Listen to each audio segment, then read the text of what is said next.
అవ్వ ఆ గవర్నమెంట్లో 6 ఏళ్ళు ఎదురు చూసినా మాకు పోరాడు పుట్టి బడికే పోవట్టే ఇంతవరకు రేషన్ కార్డే రాలే. అల్లుడు వస్తే ఏడ వండాలి, బిడ్డొస్తే ఏడుండాలి, డబుల్ బెడ్రూమ్లు అని 10 ఏళ్ళు ఊరిచ్చి ఉబ్బిచ్చి ఉత్తరే చేసే. మీకేందమ్మా 4 ఎకరాల భూమి ఉంది, పంటకు రైతు బంధు రాబట్టే ఏం లేని మాకు ఎవ్వరు ఏకైనా ఇచ్చేటోళ్ళు లేరమ్మా. హావు తమ్మి గా పెట్టుబడి పైకం ఇంకా రాకపాయే, కేసీఆర్ ఉండంగా టైంకు పడుతుండే, ఈయన ఇస్తాడా ఎగ్గొడతాడా అని ఊరి రచ్చబండల కాడ నడుస్తున్న చర్చలు ఇప్పుడు గీ అన్ని దేనికి యాడ్ చేస్తున్నామంటే గసంటోళ్ళు జరంత నిమ్మలబడే ముచ్చట కాబట్టే. 4 పథకాల కోసం 10 రోజుల సర్వే చాలయ్యింది.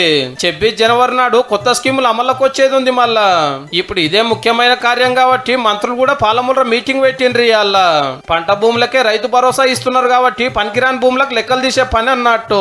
భూభారత్ రికార్డు ఉన్న 1,52,00,000 ఎకరాలల్లో పంటలు వండేటియన్ని పండనియన్నో తెలుసుకుంటున్నారు. రాళ్ళు, రప్పలు, గుట్టలు, పుట్టలు, పడావు భూములు, కోళ్లపరాలు, పెద్ద రాష్ట్రాలకు పెట్టుబడి సాయం కట్ చేసి తత్తిమ భూములకే పక్కా ఇస్తారట. ఎకరానికి 6,000 లెక్క. గా వివరాలు గ్రామ పంచాయతీ బోర్డు మీద పెడతారట అందరికి తెలిసేటట్టు. ఈ 4 పథకాలు ప్రజలకు చేరే విధంగా, సరైన లబ్ధిదారుని గుర్తించే విధంగా ప్రజాప్రతినిధులు గ్రామ సభలలో పాల్గొనాలి. ఇందిరమ్మ ఆత్మీయ భరోసా కింద రైతు కూలీలకు 12,000 ఇవ్వబోతున్నారు.